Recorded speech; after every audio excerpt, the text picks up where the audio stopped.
नमस्कार, बहुत स्वागत है आपका स्वदेश न्यूज में। मैं हूं आपके साथ अंशुल शर्मा। आप देख रहे हैं भारत की अग्नि। जी हां, सैकड़ों परमाणु बमों से लैस चीन पाकिस्तान के खतरे का सामना कर रहे भारत के अग्नि प्राइम मिसाइल परीक्षण की गूंज दुनिया भर में सुनी जा रही है। अमेरिकी विशेषज्ञों का कहना है कि भारत की नई पीढ़ी की ये मिसाइल मात्र कुछ सेकंड में पाकिस्तान को तबाह करने में बेजोड़ ताकत रखती है।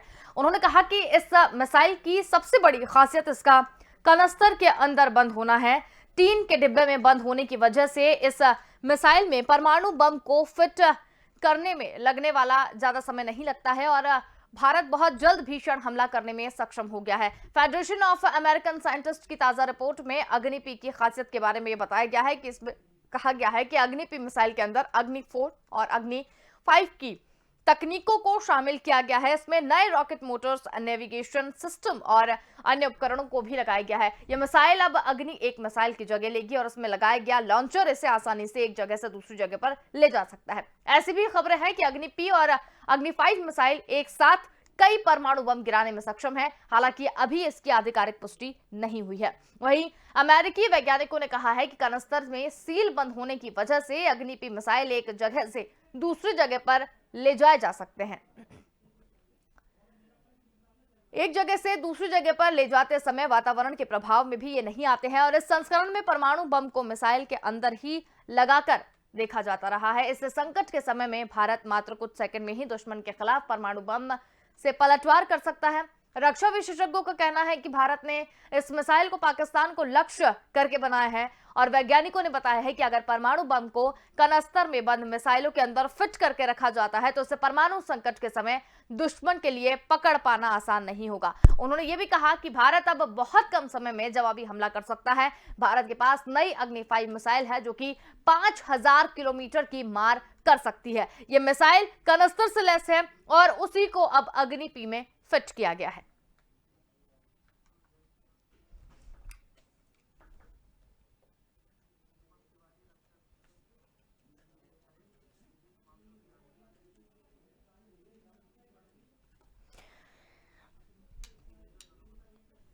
तो आपको बता दें कि पाकिस्तान में अब परमाणु तबाही को ध्यान में रखते हुए अग्नि मिसाइल पी का जो है वो निर्माण यहाँ पर किया गया है। इसी पर आज हम चर्चा करेंगे और चर्चा के लिए हमारे साथ दो मेहमान इसमें जुड़ गए हैं, जिसमें रक्षा विशेषज्ञ अनुपम तिवारी जी हमारे साथ यहाँ पर जुड़े हुए हैं और विदेश मामलों के जानकार अभिषेक खरे जी हमारे साथ जुड़े हुए हैं। आप दोनों का ही बहुत स्वागत है।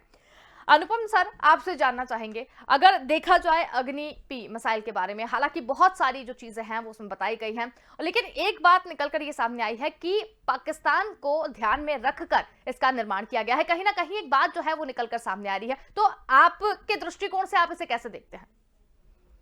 अंशुल, देखिए, बात आपकी सही है कि इस मिसाइल का जो लक्ष्य है, जो इसकी रेंज है 1000 से 2000 किलोमीटर के बीच में, वो मेनलैंड चाइना से बहुत दूर है। अगर हम चाइना को दुश्मन माने तो मेनलैंड चाइना तक 2000 किलोमीटर की मिसाइल से हमें आगे सोचना पड़ेगा और उसके लिए हमारे पास ऑलरेडी अग्नि 4, अग्नि 5 की सीरीज है। तो अग्नि 1 का जो काम है 2000 किलोमीटर तक बैठे दुश्मन को नेस्तनाबूद कर देना और इस लक्ष्य के अंदर, मतलब इस टारगेट रेंज के अंदर पूरा का पूरा पाकिस्तान आ जाता है। तो पाकिस्तान को अगर हम समझे तो रेंज वाइज ये पूरे पाकिस्तान के किसी भी ठिकाने को नष्ट करने की क्षमता रखती है। अगर इसको हिंदुस्तान से लॉन्च किया जाएगा तो ये पाकिस्तान के कराची तक मार कर सकती है। अब हम ये ना समझें कि सिर्फ पाकिस्तान के ऊपर हम केंद्रित हैं या पाकिस्तान को देख करके ही हम सारी रक्षा जरूरतें अपनी पूरी कर रहे हैं। हकीकत ये है कि हमारा निशाना कई अलग जगहों पर है और अगर आपको याद हो तो हमने कई बार इस चीज को डिस्कस किया है कि 2035 तक चाइना जो है वो इंडियन ओशन के ऊपर अपनी बादशाहत को जमा देने की कोशिशें कर रहा है। वो इस तरह के 6 बड़े एयरक्राफ्ट कैरियर्स को समंदर के ऊपर लॉन्च करने वाला है, जिससे वो पूरे पैसिफिक ओशियन और इंडियन ओशियन का एक तरह से सरताज बन जाएगा। अब उसको काउंटर बैलेंस करने के लिए हिंदुस्तान तमाम तरह के हथियार भी बना रहा है और ये अग्नि प्राइम को मैं उसी तरह देखता हूँ, क्योंकि इसकी जो पोर्टेबिलिटी है बहुत अच्छी है। इसको एक जगह से दूसरी जगह ले जाया जा सकता है। तो इसको ऐसा मान करके न चले कि ये सिर्फ पाकिस्तान को केंद्रित किया जा रहा है। ये चाइना की बढ़ती महत्वाकांक्षा को देखते हुए भी जरूरी है। अगर हम इसको चाइना के मेनलैंड तक या बीजिंग तक फायर नहीं करवा सकते हैं, तो चाइना के जो दूसरे स्ट्रेटेजिक ठिकाने इंडियन ओशन में हैं या पैसिफिक ओशन में नियर फ्यूचर में बनने वाले हैं, उन सब ठिकानों के नजदीक जाकर के हम उनको तबाह करने की क्षमता विकसित कर रहे हैं। यानी कि एक तरफ पाकिस्तान तो जद में है ही, लेकिन चीन को देख करके भी हम अपनी रक्षा जरूरतों का विकास कर रहे हैं।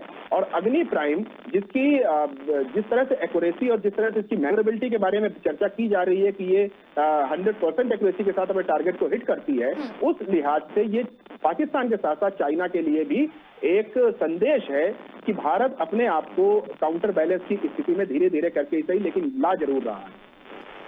मतलब ये मान लिया जाए कि जिस तरीके से चीन कहीं ना कहीं भारत को ये समझ रहा था कि वो डरा लेगा या जो भी बुरी दृष्टि जो है वो देखने की कोशिश यहाँ पर कर रहा था, इसके साथ ही पाकिस्तान भी कहीं ना कहीं चीन के दम पर ही ये सारी जो चीजें हैं वो कहीं ना कहीं सोच रहा था कि कश्मीर हथिया लेंगे या इस मुद्दे को किसी भी तरीके से अपने से कर लेंगे। तो उसे जवाब देने के लिए ये जो मिसाइल है या इस क्षेत्र की अगर हम बात करें तो ये सबसे कारगर साबित होने वाली है।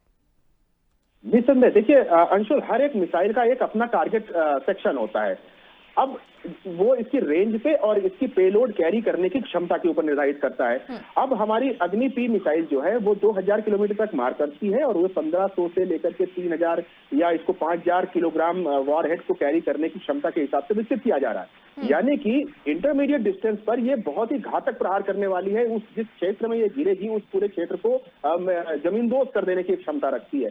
काफी भयानक विस्फोटक क्षमता से लैस ये मिसाइल जब दुश्मन के ऊपर गिरेगी तो उसको बचने का कोई रास्ता नहीं मिलेगा।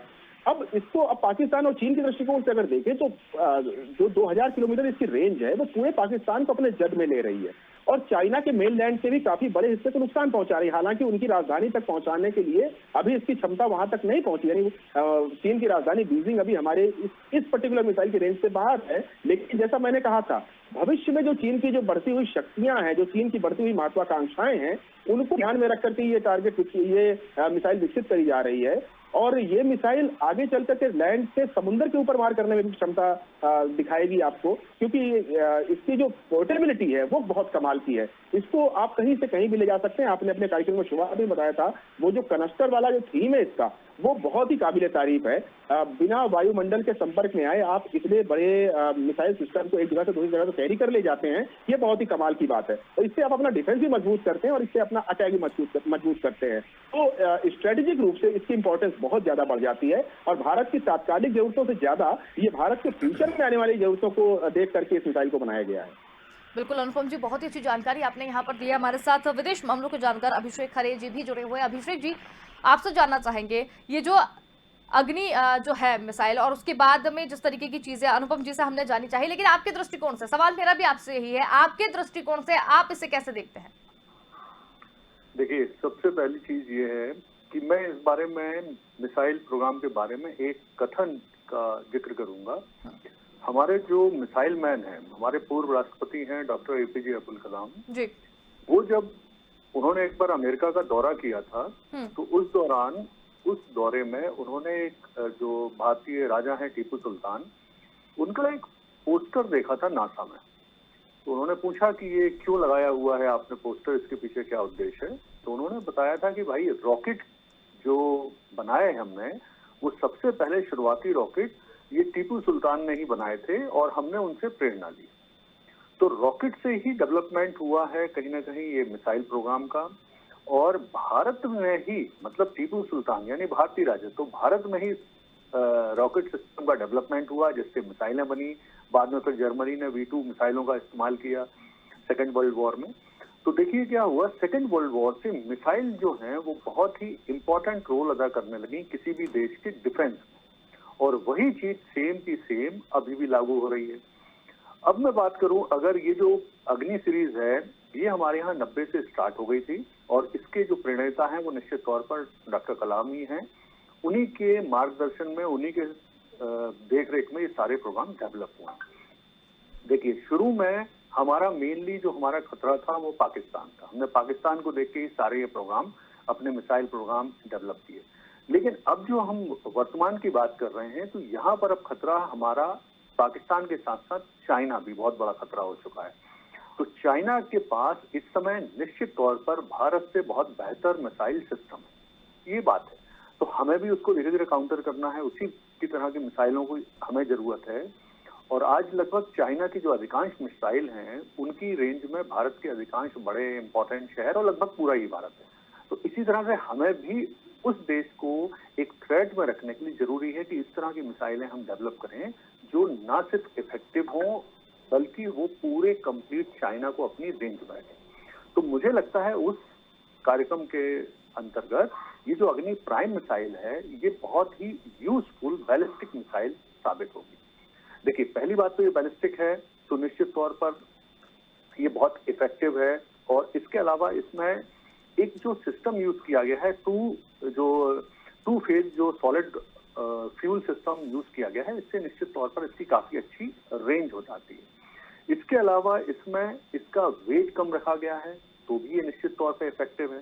तीसरा और सबसे इंपॉर्टेंट चीज जैसा आप लोगों ने बताई है कि इसमें जो कैनिस्टर सिस्टम है, देखिए एक कैनिस्टर मतलब एक खोल के अंदर इसे रख देना, एक टीन के खोल के अंदर इसे रखना। इससे क्या होता है, जो सबसे अच्छी चीज हो जाती है किसी भी मिसाइल के लिए कि वो जो भी वातावरण की परेशानियां हैं, धूल है, बारिश है, मौसम की जो एक्टिविटीज हैं, इसको जब ट्रांसपोर्ट किया जाता है तो उस समय जो इसका पेलोड जो कैरी करने में शॉक लगता है, इसमें वाइब्रेशन होता है, उस सबसे बचने में सक्षम हो जाता है कैनिस्टर सिस्टम के बाद। तो कुल मिलाकर ये जो प्राइम मिसाइल है, हमारी अग्नि प्राइम मिसाइल, ये निश्चित तौर पर बहुत प्रभावी मिसाइल साबित होगी अगर हम विशेष तौर पर बात करें चाइना और पाकिस्तान में। हाँ, हम इसे जैसे ही हम इसे अपने बॉर्डर एरिया में यूज करेंगे, विशेष तौर पर जो हमारी चाइना से लगती बॉर्डर है और जो पाकिस्तान से लगती बॉर्डर है, अगर हम वहां पर इसकी इफेक्टिव तैनाती कर देंगे तो फिर हमें बेनिफिट और भी अच्छी ढंग से मिलना शुरू हो जाएंगे। तो ये यूजफुल मिसाइल है निश्चित तौर पर। और अभी भी आपको मैं एक और जानकारी के लिए बताऊं कि अग्नि 5 मिसाइल अंडर डेवलपमेंट के फेज में चल रही है। इसके बाद अग्नि 6 मिसाइल का डेवलपमेंट भी है, जिसे हम बाद में सूर्य मिसाइल कहेंगे। तो बहुत सारी मिसाइलें डेवलप हो रही हैं। भारत सरकार भी, DRDO भी निश्चित तौर पर इससे बहुत तेज गति से फोकस कर रहा है चीजों को, मिसाइल सिस्टम को डेवलप करने के लिए। अब हम एक तो टारगेट स्पेसिफिक हो गए हैं कि हमारा टारगेट क्या है, हमें क्लियर है। दूसरी चीज, अब हम मिसाइल टू मिसाइल काउंटर करने की स्थिति में भी आने लगे हैं कि भाई अगर चीन के पास कोई डेवलप मिसाइल है तो हम उसे काउंटर कैसे करेंगे।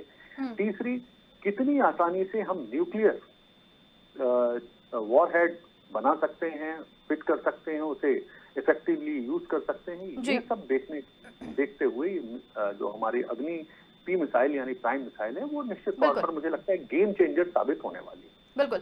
अनुपम जी, अमेरिकी वैज्ञानिकों ने भी भारत का लोहा माना है। अग्नि प्राइम मिसाइल की अगर हम बात करें तो काफ़ी चीज़ों से वो लेस है। एक इसमें 3 बॉक्स का उल्लेख जो है वो निकलकर सामने आ रहा है। आपसे जानना चाहेंगे कि किस तरीके से ये काम करेगी और कैसी रहेगी ये मिसाइल। देखिए, अमेरिका का जिक्र आपने छेड़ा है अंशुल, तो मैं इतना बता दूं कि अग्नि प्राइम का जो बनाने का जो मोटिव था वो अमेरिका और चीन की तनातनी के बाद ही शुरू हुआ था। एक्चुअली 2016 के आसपास क्या हुआ था कि यूएस नेवी के कुछ शिप्स को टारगेट करने के लिए चाइना ने एक मिसाइल सिस्टम बनाया था जिसका नाम दिया था DF-21D। और इस मिसाइल सिस्टम की रेंज लगभग इतनी ही थी जितनी अग्नि प्राइम की है। तो भारत ने जब इस चीज को देखा तो उसको ये समझ में आ गया कि फ्यूचर में वो इस मिसाइल का उपयोग भारत के खिलाफ भी कर सकता है। अभी वो भले ही अमेरिका को दिखाने के लिए किया जा रहा है। तो तभी से 2016 से ही अग्नि प्राइम का डेवलपमेंट DRDO ने शुरू कर दिया था, क्योंकि ऑलरेडी हम अग्नि 5 की ओर जब बढ़ रहे हैं, यानी हम अपने रेंज को 5000 किलोमीटर और उससे भी ज्यादा बढ़ाने की कोशिश करें, तो हम 1000 और 2000 किलोमीटर पर कैसे आ गए। उसके पीछे कारण सिर्फ यही था कि हम अपने दुश्मन की चालों को देख करके उस हिसाब से अपने आयुध भंडार को रेडी करना चाह रहे हैं। और इसके लिए जरूरी नहीं है कि हमें उस दुश्मन से तनातनी हो, हम उसकी चालों को पहले भांप लेना चाहते थे। ये बेसिकली एक प्रोएक्टिव अप्रोच थी। और जैसा आप कह रही हैं कि जैसे यूएस के जो बड़े बड़े साइंटिस्ट हैं वो अग्नि प्राइम की क्षमता को देखकर हैरान है, वो सिर्फ इसीलिए हैरान है क्योंकि सिर्फ 3 साल के रिसर्च के बाद हमने वो कैपेबिलिटी डेवलप कर ली है जिसको हासिल करने में चाइना को 1 दशक लग गए, जिसको हासिल करने में अमेरिका को काफी समय लग गया था। हमने अपने सीमित संसाधनों के बावजूद अग्नि पी जैसी एक घातक इंटरमीडिएट मिसाइल हमने तैयार कर ली सिर्फ 3 साल के अंदर में। तो उसके बाद अब वो टेस्टिंग फेज में आ गई और बहुत जल्दी ही अग्नि पी को सेना के हवाले भी कर दिया जाएगा। तो ये बहुत चौंकाता है। और उसके बाद जो इसकी एक्यूरेसी और मैन्योरेबिलिटी की जो बातें हम लोग कर रहे थे, वो इतनी घातक है, इतनी परफेक्ट है कि उससे अमेरिका का चौंकना स्वाभाविक है। क्योंकि इतनी इंटरमीडिएट रेंज की इतनी खतरनाक मिसाइल को आप इतनी जल्दी डेवलप करते हैं। उसकी टेस्टिंग आप 2 बार कर चुके हैं और दोनों बार वो 100% एक्यूरेसी के साथ सफल रही है। और उसके बाद जब अब आप उसके अगले फेजेस के ऊपर जब काम करना शुरू कर देते हैं, तो अमेरिका जैसे देश भी चौंक जाते हैं। जो इसकी पोर्टेबिलिटी है, जो कैनिस्टर सिस्टम का जब सर ने बात करी थी, आपने भी बात करी थी, वो सबसे खास इस मिसाइल को बना देता है। और किसी भी मिसाइल को जैसा मेरा खुद का एक अनुभव रहा है, किसी भी मिसाइल को सिस्टम्स में फिट करना, लॉन्चर में फिट करना या एयरक्राफ्ट में फिट करना और वहां से फायर करना सबसे आसान फेज होता है। सबसे कठिन फेज होती है उसकी पोर्टेबिलिटी। मिसाइल को आप एक जगह से दूसरी जगह तक कैसे कैरी करेंगे? आज जरूरत अगर उसकी अमृतसर बॉर्डर के ऊपर है और मिसाइल दिल्ली में रखी है, तो आप कितनी जल्दी उसको कैरी कर सकते हैं और उसके वारहेड को कितनी जल्दी प्रिपेयर कर सकते हैं, यह मिसाइल सिस्टम के लिए सबसे मुख्य बात होती है। और अग्नि प्राइम ने अपनी इस समस्या को सुलझा दिया है। आप 2000 से ऊपर किलोग्राम का वारलोड इसके ऊपर कहीं भी कैरी कर सकते हैं। अब वो वारलोड परमाणु बम भी हो सकता है, वो वारलोड कोई दूसरे फायर थिंग्स हो सकते हैं।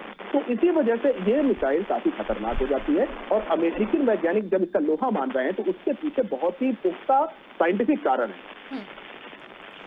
अनुपम, जिसमें ये भी कहा जा रहा है कि कम मिसाइलों से ज्यादा लक्ष्यों को तबाह कर सकेगा भारत। अब कम मिसाइलों से ज्यादा लक्ष्यों को तबाह कर सकेगा। अब इसमें ये भी देखने में आ रहा है कि अगर मिसाइल हम 5 की बात करें या 4 की बात करें, तो उनसे भी एडवांस्ड और उनसे भी कुछ चीजों को लेकर इसे बनाया गया है। तो कैसे कंपेरिजन इसका देखें कि चौथे और पांचवें से ये ज्यादा बेटर है? चौथे और पांचवें अग्नि 4 और अग्नि 5 की जो सबसे बड़ी खासियत है, वो इंटरकॉन्टिनेंटल मिसाइल्स हैं। उसको आप एक जगह से बैठ करके जब फायर करेंगे, तो वो दूसरे कॉन्टिनेंट में भी जाकर के मार कर सकती है। यानी उनकी रेंज इतनी ज्यादा रखी गई है कि उस रेंज से आप किसी भी देश को यहाँ से दिल्ली में बैठ करके तबाह कर सकते हैं। अब उसमें लेकिन एक प्रॉब्लम ये होती है कि अब इतनी रेंज से अगर आप फायर कर रहे हैं, तो आपको मिसाइल का एक तो वेट काफी कम रखना पड़ेगा, और उसका जो वॉरहेड है, यानी जो उसके ऊपर जो आप हथियार फिट करेंगे, अब वो एटॉमिक हथियार या कोई भी हथियार है, जो भी आप हथियार फिट करेंगे, उसको उसकी भी जो क्षमता है उसको भी कम रखनी पड़ेगी। अदरवाइज इतनी दूर तक ये कैरी नहीं कर सकता है। और ये एक बहुत ही प्रैक्टिकल और बहुत ही साइंटिफिक कारण है कि इस वजह से इनकी क्षमताएं थोड़ी कम कंप्रोमाइज करनी पड़ जाती हैं। तो अब यहाँ पर देखिए, आप इंटरमीडिएट रेंज की मिसाइल में वो सारी क्षमताएं आप डेवलप कर सकते हैं। हालांकि 1000 से 2000 किलोमीटर कोई कम रेंज नहीं होती है। बेसिकली आप ज्यादा वॉरहेड को आप और शॉर्ट रेंज की मिसाइल के ऊपर यूज कर सकते हैं, जिनकी मारक क्षमता 500 किलोमीटर तक होती है। लेकिन उसी मारक क्षमता या उससे बेहतर मारक क्षमता को अगर आप 2000 किलोमीटर तक डिलीवर कर सके, तो बहुत चौंकाने वाली बात हो जाती है। और इसी वजह से अग्नि 4 और अग्नि 5 अपने आप में एक बहुत ही घातक हथियार है। लेकिन अगर 2000 किलोमीटर तक रेंज में दुश्मन को मारना हो, तो उसके लिए अग्नि P सबसे लेटेस्ट टेक्नोलॉजी से बना हुआ एक अत्याधुनिक मिसाइल है। और इस मिसाइल को देख करके दुनिया भी चौंक रही है, हमारे वैज्ञानिकों का लोहा मान रही है। और आने वाले दिनों में हमारे दुश्मन इससे बहुत सतर्क और बहुत ही भय खाने वाले हैं। बिल्कुल। अब अभिषेक सिंह, आपसे जानना चाहेंगे कि जिस तरीके से अग्नि प्राइम मिसाइल परीक्षण की गूंज दुनिया भर में सुनी है, अग्नि प्राइम मिसाइल की खूबियां हमने जान ली है, लेकिन फिर भी दुनिया भर में इसकी गूंज सुनने में आ रही है। दुनिया भर के वैज्ञानिक इसका लोहा मान रहे हैं। आपके दृष्टिकोण से क्या है? अगर हमें देखिए अग्नि P मिसाइल की 2 विशेषताएं कोई भी बताना हो, अगर मेरे हिसाब से, तो सबसे पहली चीज तो मैं ये बताऊंगा कि इसमें बहुत ही कटिंग एज टेक्नोलॉजी का नेविगेशन सिस्टम लगा हुआ है।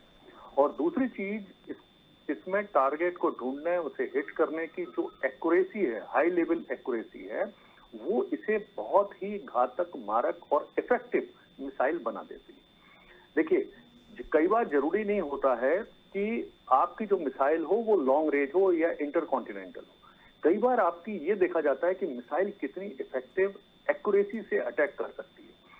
तो उस दृष्टि से जो अग्नि P मिसाइल है, वो निश्चित तौर पर, जैसा मैंने अभी कहा, ये गेम चेंजर साबित होने वाली है।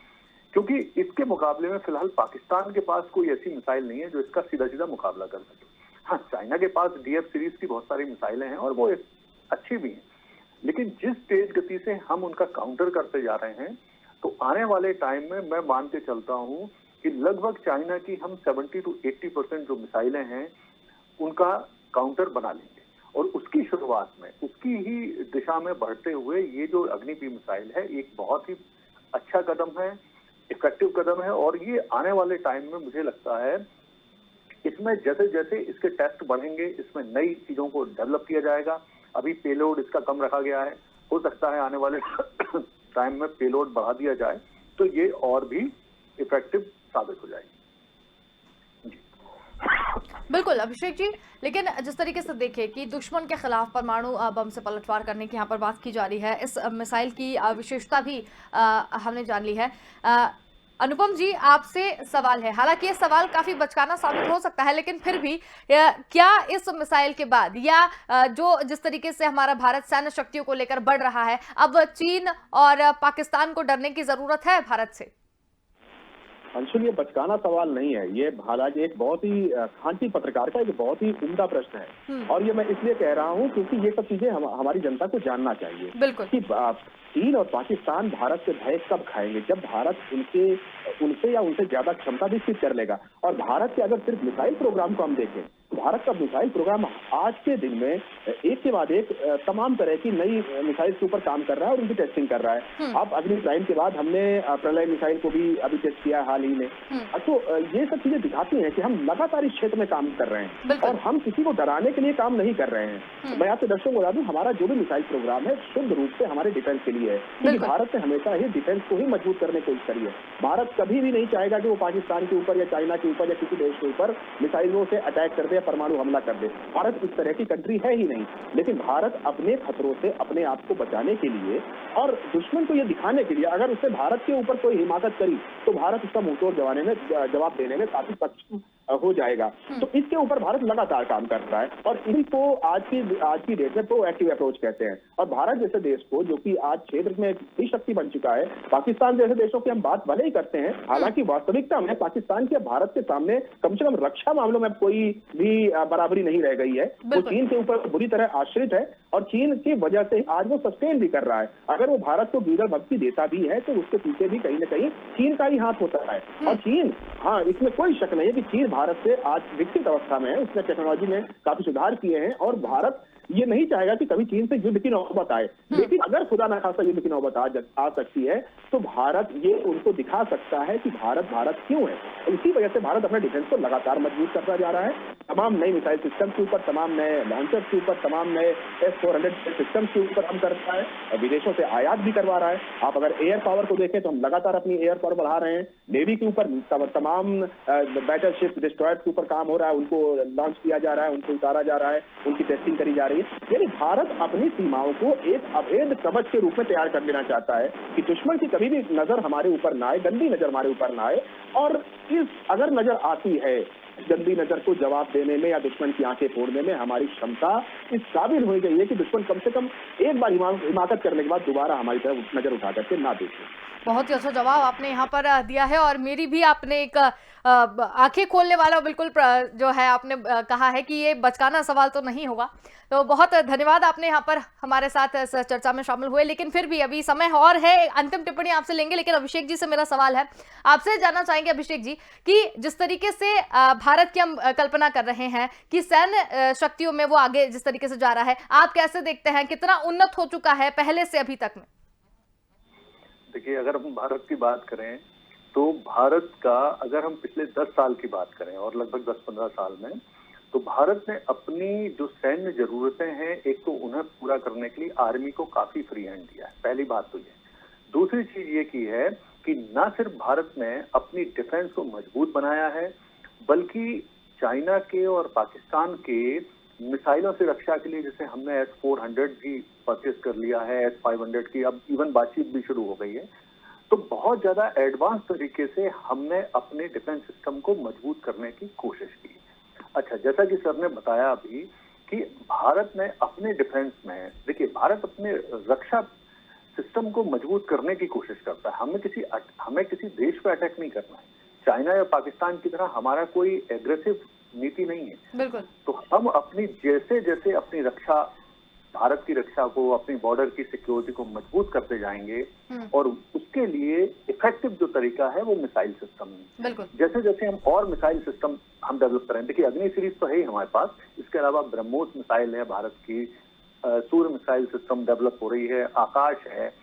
तो इस तरह से और हम जब नई नई तरह के मिसाइल लाएंगे और पाकिस्तान और चाइना की लगभग सभी, जैसे पाकिस्तान की तो खैर मिसाइल की कोई बात ही नहीं है, लेकिन जो चाइना की अधिकांश मिसाइल हैं, हम उनके काउंटर बेहतर ढंग से करने जैसे जैसे डेवलप करते जाएंगे, जैसे जैसे हमारी नए टेस्ट हम मिसाइलों के करेंगे, इंटरकॉन्टिनेंटल नई मिसाइल बना लेंगे, उनमें पे लोड बैलिस्टिक नए नेविगेशन सिस्टम कर लेंगे, तो हम निश्चित तौर पर बहुत अच्छी स्थिति में आ जाएंगे। और जिस तरह से पिछले 8-10 साल में स्पीड बढ़ी है, सही दिशा में हमारा जो डिफेंस प्रोग्राम जा रहा है, तो मुझे लगता है निश्चित है ये कि हम बहुत एक सिक्योर देश अगले कुछ सालों में बिल्कुल बिल्कुल, बहुत ही अच्छी जानकारी। अनुपम जी, बहुत समय कम है, अंतिम टिप्पणी आपसे लेना चाहेंगे, संक्षिप्त में बताइएगा। ये बहुत ही खुशी की बात है। अगर हम देखते हैं भारत के मिसाइल सिस्टम को दिन ब दिन जिस तरह से तरक्की कर रहा है, वो काफी खुशी पैदा करता है और हम जैसे रिटायर्ड सैनिकों को तो काफी इससे राहत भी मिलती है और इसको आप जैसे लोगों को बताने में हमें गर्व भी महसूस होता है। लेकिन अब मैं चाहता हूँ कि भारत मिसाइल सिस्टम के साथ साथ एडवांस टेक्नोलॉजीज के ऊपर और ज्यादा काम करे, ड्रोन सिस्टम के ऊपर काम करे, AI के ऊपर काम करे, जिसके ऊपर आज पूरे विश्व में चर्चा हो रही है। प्रोएक्टिव अप्रोच इसी को कहते हैं और शायद भारत इसमें भी अब कदम बढ़ाएगा और आने वाले दिनों में हो सकता है हम और अंशुल जी, आप और सर जैसे लोग बैठ करके उन सब सिस्टम के ऊपर बात करें जिससे भारत आने वाली दुनिया में एक महाशक्ति के रूप में भी बनकर के उभर सकता है। बिल्कुल, बहुत ही अच्छी जानकारी आप दोनों ने ही दी और आप दोनों का बहुत धन्यवाद। अब हमारे साथ जुड़े और इस पूरी चर्चा में शामिल हुए। तो हम बात कर रहे थे भारत की अग्नि की। सैकड़ों परमाणु बमों से लैस चीन पाकिस्तान के खतरे का सामना कर रहे भारत के लिए अग्नि प्राइम मिसाइल परीक्षण की गूंज दुनिया भर में सुनी जा सकती है और अमेरिकी विशेषज्ञों ने भी इसका लोहा माना है और उनका कहना है कि भारत की नई पीढ़ी की यह मिसाइल मात्र कुछ सेकंड में पाकिस्तान को तबाह करने की बेजोड़ ताकत रखती है। हालांकि भारत बिल्कुल ये कोशिश कर रहा है कि युद्ध जैसी स्थिति ना बने, लेकिन फिर भी अब भारत के पास वो समय आ गया है कि जब वो चीन जैसे देश और पाकिस्तान जैसे देश को भी सबक सिखाने की काबिलियत रखते हैं और अब उससे पाकिस्तान को और चीन को डरने की भी जरूरत है। फिलहाल के लिए इतना ही। देखते रहिए स्वदेश न्यूज, क्योंकि सबसे पहले देश।